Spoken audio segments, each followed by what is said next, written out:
All right, so now we're going to talk about the snare slash clap. Okay, so in many dubstep tracks, especially ones that have been made in the last few years, instead of doing a typical kick drum and then just snare drum by itself, what happens is you have the kick drum by itself, and then you have the kick with a snare or clap, higher pitched hit noise on top of that. So that's what we're going to do here. I think it sounds a little bit better, but it is really up to you. If you want to do a more powerful snare, that works too.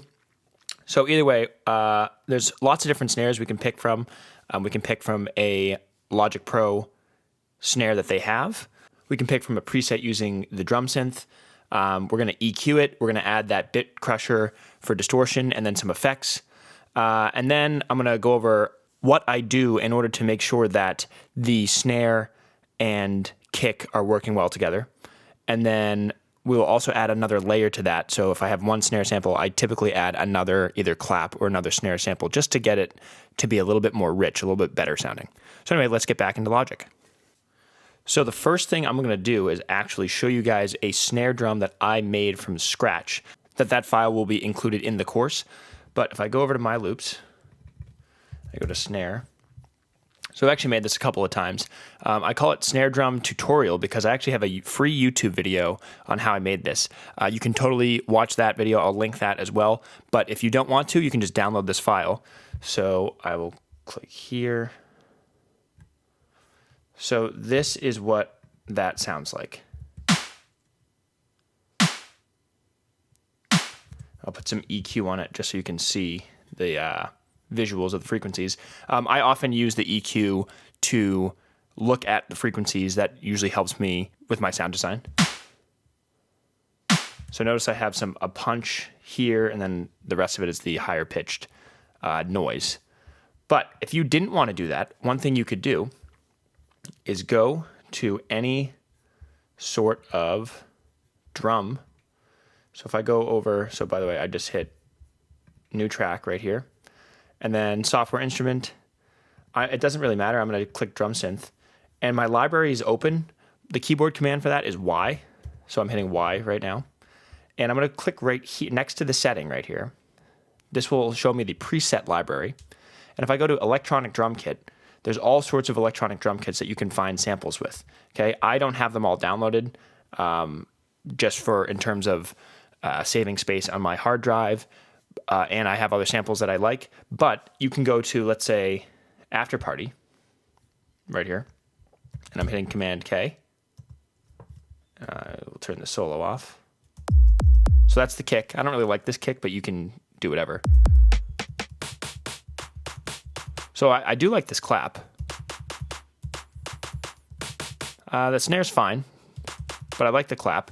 So let's use this clap and this snare drum sample that I made. I'm not going to go over going through every single one. You can do that on your own if you'd like, but there's tons of possibilities, and if you don't like the ones that you have, you can also download these other ones. Just make sure you have enough space on your computer. Anyway, so let's go to editing this snare. Okay, so first, I'm going to play my kick. So I have this, and what I'm going to do is I'm actually going to start a new track for the kick right here. And the more I think of it, I'm actually not going to use this. The whole point of this file was to show you that you can save this either as a preset in the drum synth, which we did, but I'm actually going to use the MIDI. And the reason I'm using the MIDI instead of the audio file is because I am going to use this MIDI to help me sidechain later. That's a mixing and mastering tool that we'll use later. All right, so what I am going to do though is make my note length the same length as the waveform right here.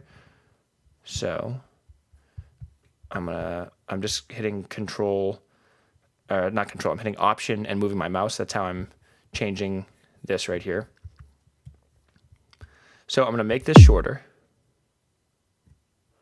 And I see that this note right here is almost here, but I'm going to make it even a little shorter. So like that. Yeah, that's basically perfect. And that's good. It takes up 3/16 of the measure, and that's just good to know. There's all sorts of ways to sidechain. I have sidechaining tutorials on YouTube, or I have one at least, and I show multiple ways to do it. But the way that I've been doing it recently is I've been actually using MIDI rather than audio, and you'll see why I do that later. Anyway, so I'm going to make this drum pattern. But like I said, I'm going to mute this track. Like I said, I'm going to make a second track for this. This kick right here, I'm hitting Option and dragging. That's how to make a copy of something. This right here will be the main kick, and then this will be the, I typically call this kick drum under, because it's underneath the snare or the clap. So let's just loop this for a second.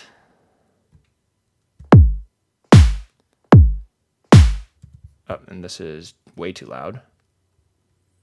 So I'm going to turn this down to -6.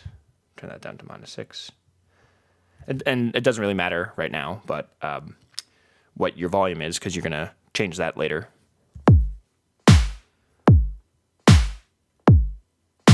So you can kind of see that's the very, very basic beginning of a dubstep drum pattern. So what I'm going to do is I'm actually going to extend this out to 8 bars. Like I mentioned earlier, most of the phrases are 8 bars, 8 measures. So that's what we're going to start with. So I'm actually going to make this into a waveform. I'll say 8 bars.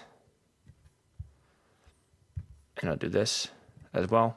If you drag the lower part of this, then you can extend the region. And you can actually open the region with, you can open the MIDI notes with 2 regions here. So what I'm going to do, first I'm going to close this library. I don't need this anymore. I hit Y to do that. Now I'm going to click or highlight these by clicking like that. And I'm going to hit Option and then drag. I'm going to do that again. And if you see right here, these notes are being dragged to the respective region. So for this track, I'm copying this note. For this track, I'm copying this note. It's just a pretty efficient way to do it. Make sure both are highlighted. All right.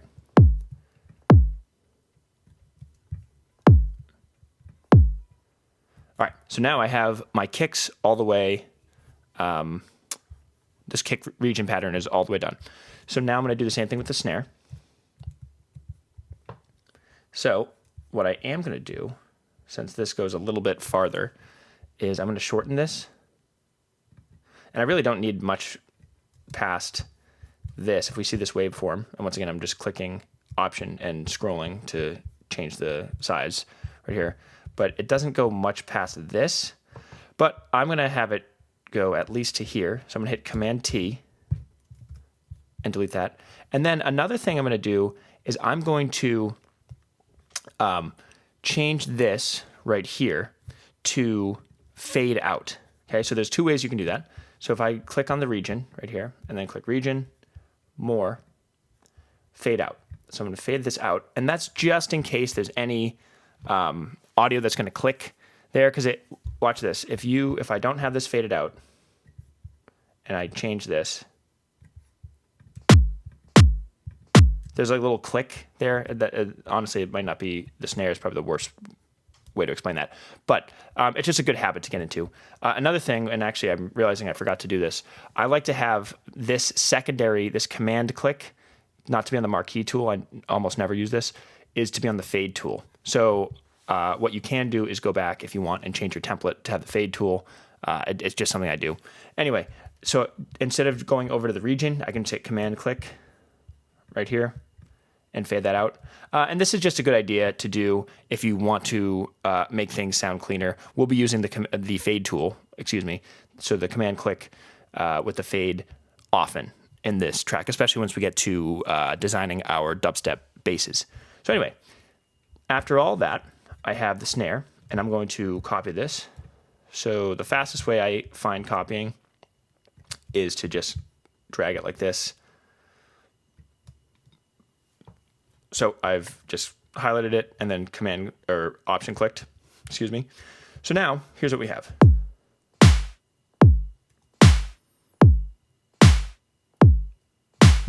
All right, so now what I'm going to do with this snare is I'm clicking this, and then this cycle, if you hit C, it turns off. But if it's on, it repeats. I'm going to have it go like that, maybe even in the full measure. and that doesn't really matter. So now I'm going to EQ this thing. So I have my EQ on. And since I'm actually using this as a topper for the kick drum, for the second kick drum, I'm actually going to get rid of these like mid to lower typical snare frequencies. So when I do that, I'm going to cut out the lows. So I click on this, I drag this up, maybe like that. It almost sounds like a clap. So if I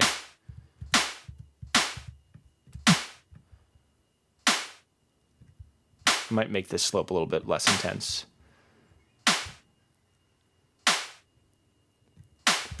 So I like that because the punchiness is actually still going to come from the kick.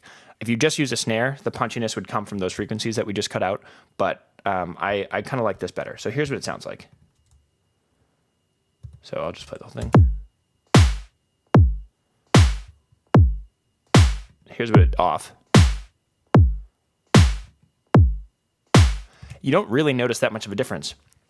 So all that's going to do is just make your mix a little bit muddier, messier. So I might as well cut it off. Okay. Now what I like to do is I like to add Bitcrusher to really fatten this sample up.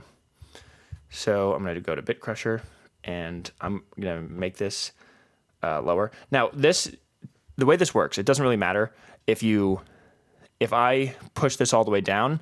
It's the same thing as me adding 10 decibels of gain. But what I like to do is either just push it up and then adjust my volume in the mix, or what I sometimes like to do is push this down at least like 5 decibels. So, and honestly, that's not going to do anything yet because if you notice, this has I'm already minus 10 decibels. So if I turn this off, it's the same thing. So this has not really done anything yet. But once I boost that drive up, okay, so if I boost this drive, actually before I boost the drive up, I'm going to turn this down to even lower, to minus 10. And it still hasn't done anything, but once it's because it's off, but once I boost the gain right here, it'll sound louder and a little bit crunchier, but it won't actually be louder according to the decibels. So it'll seem louder, but it will not be louder.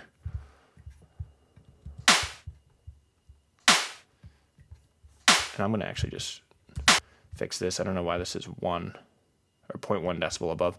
So anyway, now it's minus 10, which is almost the same volume as it was before, or the peak volume, I should say. And I can adjust this drive, and it's not going to change anything. So that's still maxing out at minus 10 right here, but it's definitely louder. It's definitely crunchier. It seems louder, I should say. So anyway, when I play it like this, now it's too loud, so I'll adjust the mix. So something like that. Okay, and I like to put this distortion on before I add the effects. What I'm going to do next is add some echo, just a very quick echo, and some light reverb. So when I go here, I'm going to go down to delay, and then echo. Now I don't know why my order is the way it is. Yours might be different. Yours might be the same. But just find where delay is. And I just like to use the simple echo. You can mess with these other plugins as well. Now, I use this as my preset because I'm often just adding a little bit of echo that's not like supposed to be some huge, obvious echo effect. So here's what this sounds like.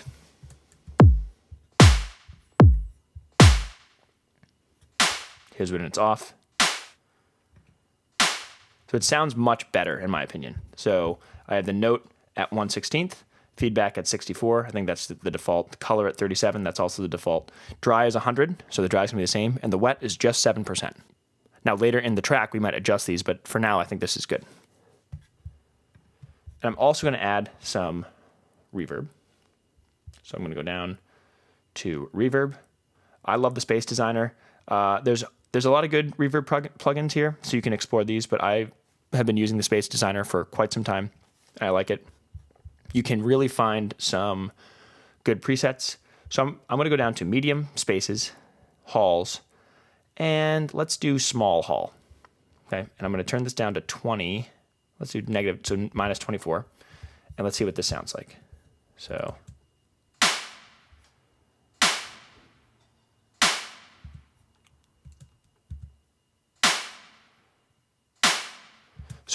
It's not overpowering, but it's definitely apparent, the reverb. So let's try it with both of these things off, the echo and the reverb. It seems so dry and not really realistic. Once you put the echo and reverb on, it sounds much better.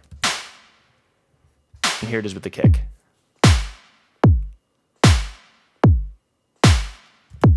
Now, the last thing I'm going to do is actually adjust this track. You might be wondering, why did we even bother make another track? And you don't really have to. I just think it sounds better, especially once we're mixing and mastering.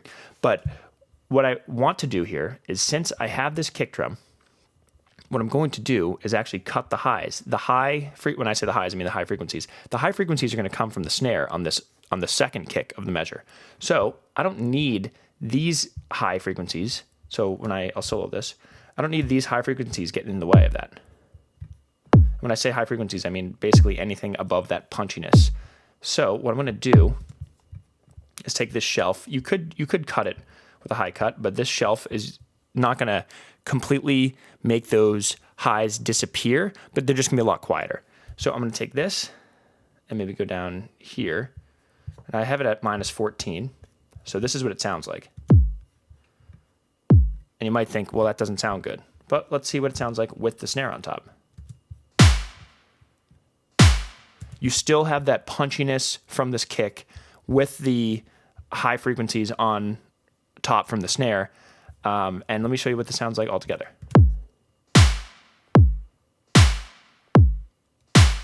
So I think that sounds good. But once again, you can do whatever you want, whatever you think sounds good. The last thing I'm going to do is add this clap. Now, there's all sorts of claps, like I said. So you can either make a clap using the drum synth, or you can use a clap already. Now, the one thing that I would recommend that you be cautious with these presets is, one, they have a ton of effects. Sometimes they create buses. So if you don't know why something's not working and you have used a preset, it might be because there's an extra bus. But another thing is, look at this. It's loaded so many tracks, which we don't need. So you can, if you want, delete all these tracks, which I'm actually going to do. I'm going to take this right here, because this is the clap that I want.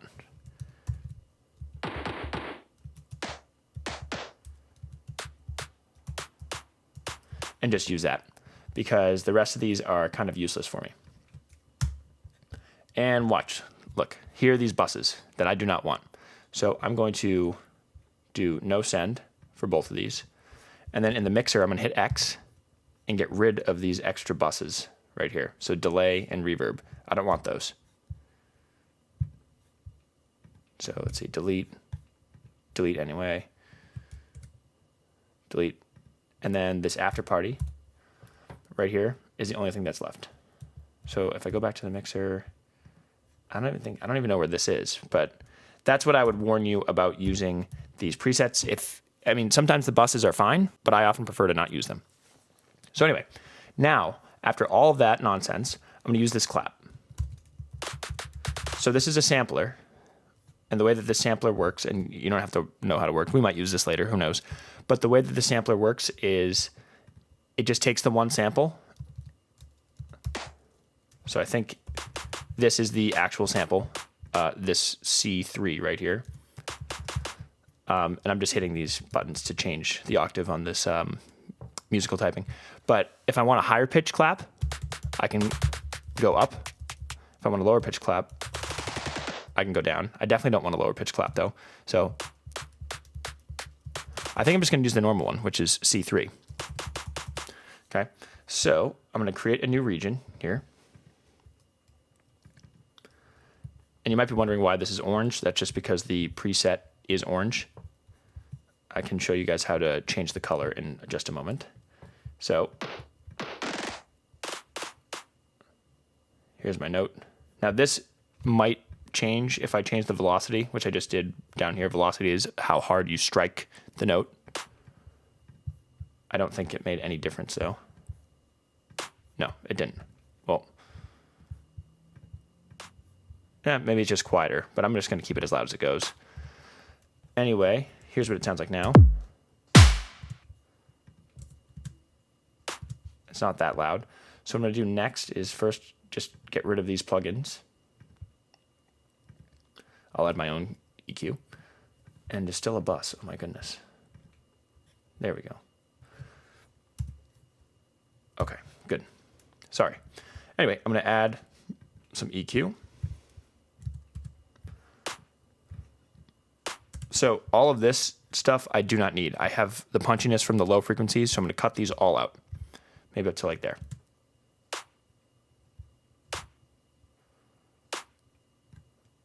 Let's say like that. Okay. And then I'm going to do Bitcrusher again. And actually, let me show you guys something. So I'm going to take these effects and copy them. So what I can do is just, I open up the mixer by hitting X. Here's my snare. I'm going to do the Bitcrusher over here, and then the echo, and the space designer. Okay. Because these aren't super intense effects, I think it's fine to just copy the same things. The one thing I'm going to change is the Bitcrusher, because that might be completely out of whack. So let's just listen to it.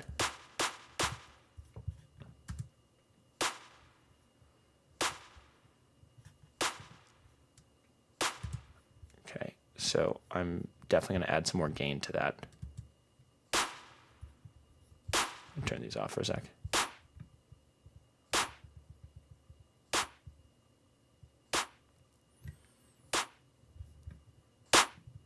Whoops.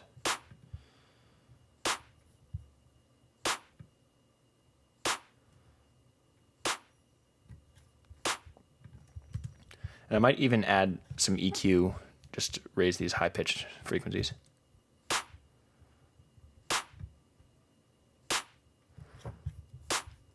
Okay. Now I'll turn the echo on.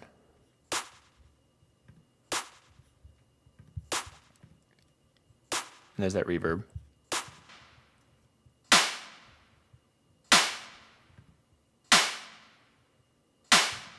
Okay, let's hear it all together.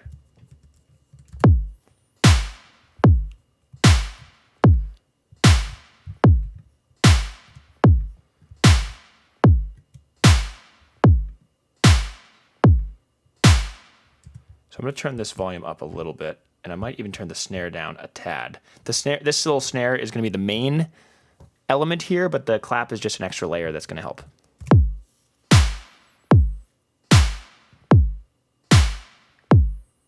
Now we can notice the difference here.